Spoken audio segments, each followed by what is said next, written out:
A música, ela tem uma relação íntima com o corpo. Tem uma relação com a respiração, tem relação com o movimento, tem relação com o formato do corpo, tem relação com as mãos propriamente ditas, quantidade de dedos, e a partir daí, como ferramentas musicais, elas são construídas para se adaptar ao corpo.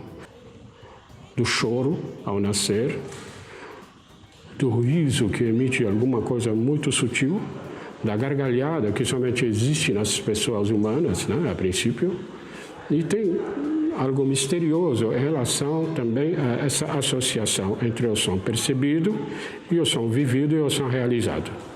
Desde o momento de nascer até, não quero falar sobre outras coisas um pouquinho mais complicadas, mas o som perpetua também na lembrança.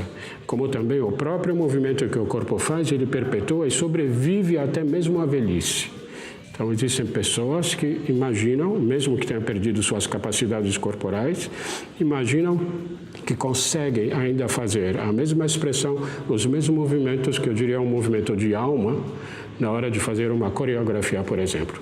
Ou até mesmo na hora de fingir que está tocando um instrumento musical, coisa que os jovens fazem isso. Às vezes a gente vê adolescentes no metrô fazendo o gesto de tocar guitarra, quando ele não está tocando nada, ele está mexendo no vento. Então, essa expressão corporal, ela tem uma relação muito estreita com a música.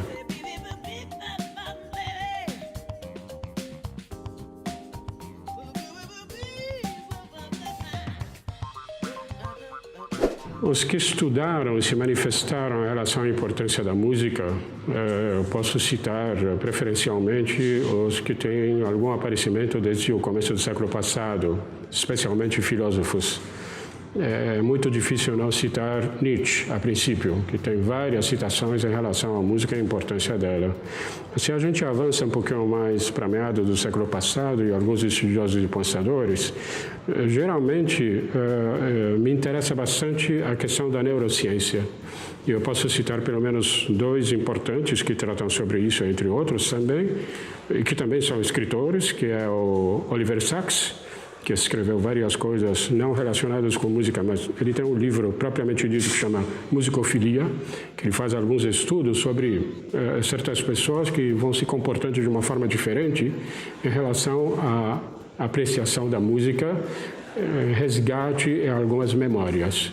Boris Cyrulnik, ele faz um estudo parecido, mas ele é um pouco mais fundamentado na questão medicinal, propriamente dito, do que Oliver Sacks.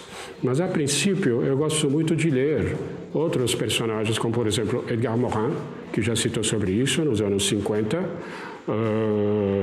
Umberto Eco, também, que escreveu sobre isso. Eu tenho material, para quem tiver interesse, depois só me procurar que eu envio.